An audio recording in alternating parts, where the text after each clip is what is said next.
तो विषय नंतरचा आहे. पहिली गोष्ट आपल्याला योजनेमध्ये सुटसुटीतपणा कसा आणायचा आहे त्या संदर्भातली चर्चा आहे.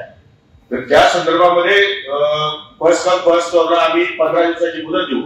15 दिवसामध्ये त्याने कागदपत्र सबमिट केले तर ठीक आहे. त्याने 15 दिवसात कागदपत्र सबमिट नाही केले आम्ही त्याच्या खालच्या नंबराला प्रायोरिटी. दुसरी जी गोष्ट आहे ती केंद्राबरोबर प्रस्तावित आहे किमतीच्या संदर्भामध्ये.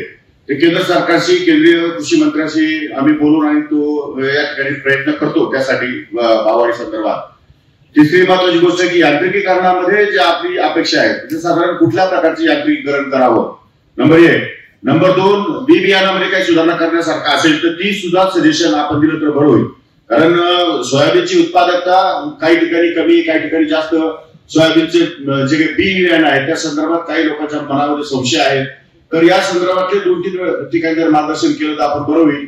नंबर 2. नंबर 3 ची अत्यंत महत्वाची गोष्ट अशी आहे की देशाचे सहकार मंत्री सन्माननीय अमित भाई शाह यांनी कोऑपरेटिव्ह या ठिकाणी संस्था स्थापन केलेली आहे. त्या संस्थेमध्ये सेंद्रिय जर उत्पादन तुम्ही निर्माण केली तर ते बाजारभावापेक्षा 500 रुपयाने अधिकच्या किमतीने ते खरेदी करणार आहे. परंतु त्याचा नाशवंत अशा प्रकारचा भाजीपाला वगैरे चालणार नाही. आता सोयाबीन तर ते घेऊ शकतात. त्यामुळे सोयाबीन जर तुम्ही सेंद्रिय या ठिकाणी शेती केली तर या ठिकाणी त्याला बाजारभावाच्या 500 रुपये जास्त भावाने जी केंद्राची संस्था आहे ती या ठिकाणी विकत घेणार आहे.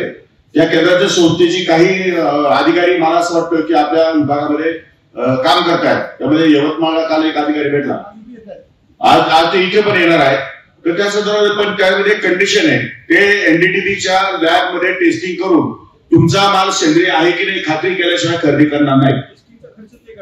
नाही टेस्टिंग नाही ते करतील सगळं ते करतील पण कंडिशन एक आहे की तो माल सेंद्रियच असला पाहिजे. त्यामुळे त्या संदर्भात शेतकऱ्यांनी योग्य तो निर्णय घ्यावा असं माझं मत आहे.